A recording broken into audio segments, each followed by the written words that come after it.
was it today? Of course, much easier than last time. My feet are clean. The weather is also favorable. No much rains and all that stuff. But Great. Yeah. So I can see today you've kept the pace. Oh yeah. What was it? Did you take something or? No, nothing. So, Yeah. Of course, just plain old me. But I think it's getting used to the track. Great. Like I said, the weather is good. Of course, the ground is also good. So nothing unique. So what do you eat to maintain the same? Nothing different. So like if it's 3 meals, I do 3 meals. If it's nothing extra. Nothing extra. Nothing different from what I used to eat. Okay. And I think that's the advantage of everything.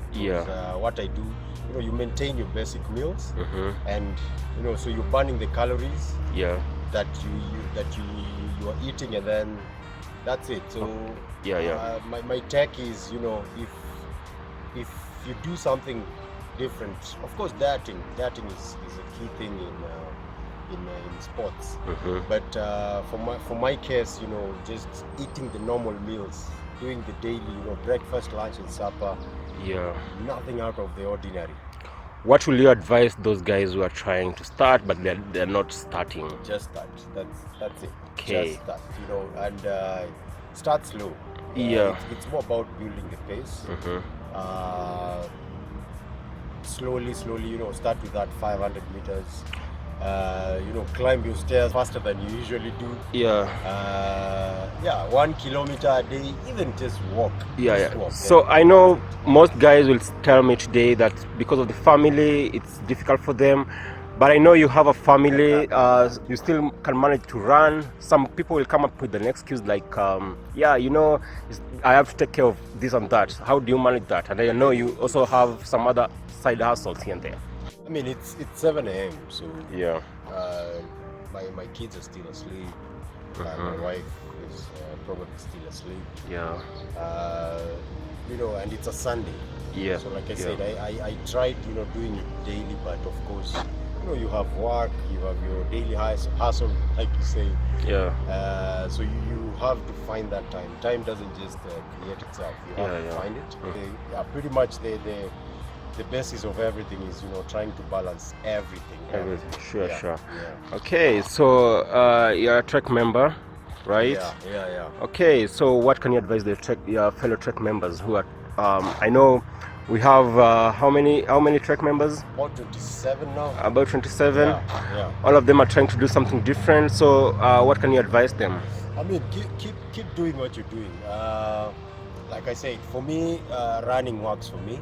I know there's some people who cycling works for them. There's some people who just stroll in the evening. There's some people who are even practicing yoga, And so just keep doing what you're doing. It does not matter, as like I said last time, as long as you keep that, you do something, just move. Cover that distance. That's usually my thinking. Friends of Karura. I heard this last time you said Friends of Karura. Tell us more about Friends of Karura. What has been it? I think there's I haven't joined yet. I'm trying to get in there. So to be a member, I think there's some amount that you have to contribute.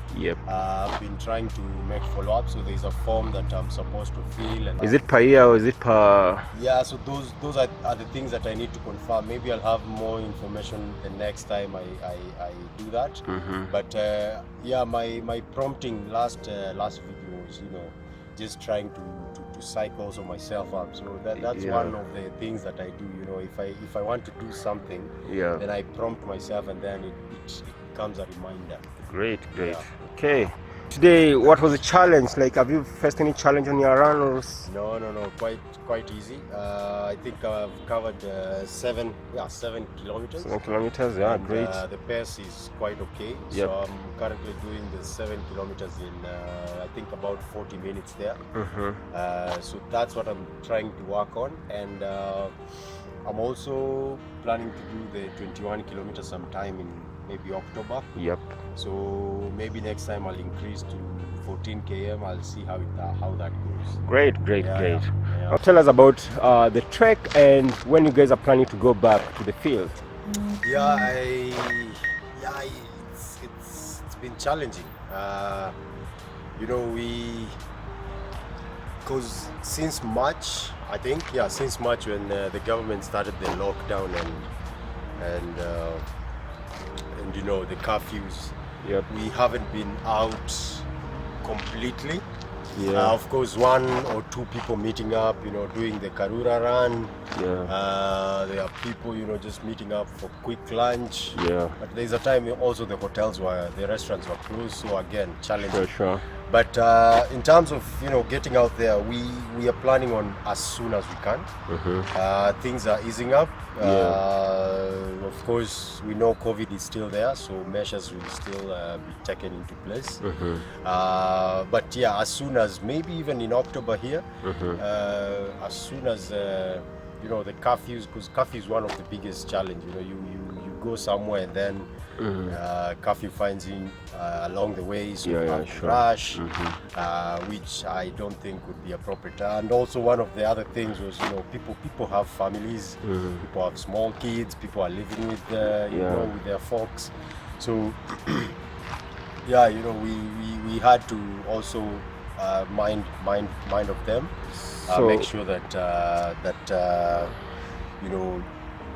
if you're meeting, then you're not spreading the virus at any given cost. Great. If a camping would be nice. Camping would be nice. I think since we haven't been out there for that's like 7 months now. I think a camping would be nice, but again, we really have to plan wisely.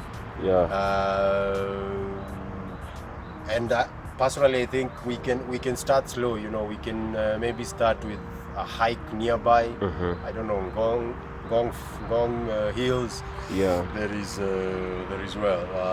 also nature trails here in Karura. There's Mount Longonot. So we can start with those, but just to we want to bring the energy back. The energy is, of course, the sweet part of trek is that the energy hasn't gone down at all, which I really appreciate that. And I hope that even when we go back to the outdoor activities, then the energy will still be there. So we'll try and start with something that puts you back in place. So how many activities can you define that trek does? Like it's plenty. It's plenty. Of course, the first activity of trek was hiking. And that was a pretty serious hike. Nobody. I remember it was Longonot, right? Oh yeah. It was Longonot. And we did Longonot in 4 hours. That was remarkable. Oh, great. And the thing was, people had not hiked for maybe a year or so, and then just waking up and doing that. And that's how we actually started. So hiking is our key activity. Of course, there's also camping. Camping is part of our activity. We try and do one maybe. The best thing about the trek is we do it on a budget. So we try and minimize the cost. So if we do something major this month, the next month will ease up. So we can do a camping this month, which might be very expensive for some people. Yeah. And then next month now we try and ease out, you know, everything. So you just go for a stroll, you just go for a nature trail, and you pay less. So there's hiking, there is camping, there is of course, you know, the in-between such as running, you have the cycling, there is also swimming, you know, what else? And then we've tried, you know, to do a road trip once. Of course, it didn't quite work out that well. But we try, you know, once per year we can do a road trip.